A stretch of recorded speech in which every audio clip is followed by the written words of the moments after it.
আপনারা জানেন LP gas সিলিন্ডারের ব্যবহার দিন দিন বৃদ্ধি পাচ্ছে, তেমনি অগ্নি দুর্ঘটনাও বৃদ্ধি পাচ্ছে।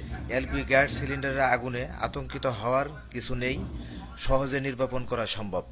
বাস্তবে আমরা আগুন নির্বাপনের পদ্ধতিগুলো আপনাদের সামনে দেখাবো। আমরা এখন দেখাবো শুধুমাত্র হাতের আঙ্গুলে চাপ দিয়ে কিভাবে এলপি গ্যাস সিলিন্ডারের আগুন নির্বাপন করা যায়। আপনারা দেখতে পাচ্ছেন যে খুব সহজেই এই এলপি গ্যাস সিলিন্ডারের আগুন নির্বাপন করা সম্ভব। কিভাবে হাত দিয়ে সহজ উপায়ে আগুনটা নির্বাপন করলো উত্তরা ফায়ার স্টেশনের ফায়ার ফাইটাররা। আপনারা ইচ্ছা করলেও আপনারা নিজেরাও যে কোনো দুর্ঘটনা ঘটলে এইভাবে আপনারা সহজে আগুন নির্বাপন করতে পারেন। আপনারা দেখতে পাচ্ছেন যে আমাদের প্রত্যেকটা ফায়ার ফাইটার একে একে এইভাবে আগুন নির্বাপনের পদ্ধতিগুলো কিভাবে হাত দিয়ে দেখাচ্ছে। আপনি দেখেন, এই পদ্ধতিটি আপনি ইজিভাবে আপনারা নিজেও এটা নির্বাপন করা সম্ভব।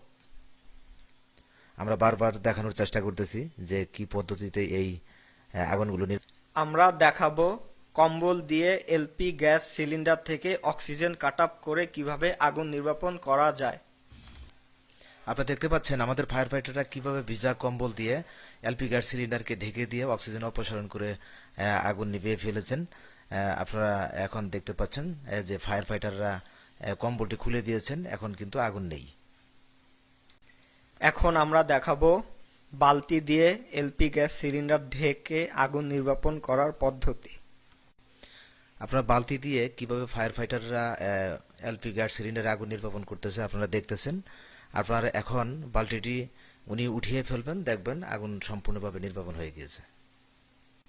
এখন আমরা দেখাবো বস্তা চাপা দিয়ে অক্সিজেন কাট আপ করে কিভাবে এলপি গ্যাস সিলিন্ডারের আগুন নির্বাপন করা যায়।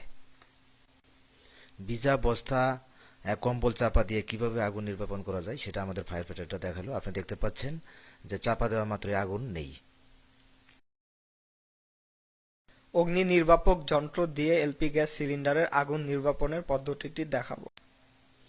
অগ্নি নির্বাপক যন্ত্র দিয়েও এই এলপি গ্যাস সিলিন্ডারের আগুন নির্বাপন করা সম্ভব। আপনারা দেখতেছেন যে এখানে আগুন নিভে গিয়েছে।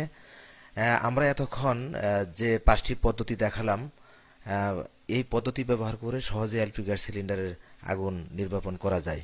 আপনারা জানেন সচেতনতা, প্রশিক্ষণ ও প্রস্তুতি দুর্ঘটনা মোকাবেলার সর্বোত্তম উপায়।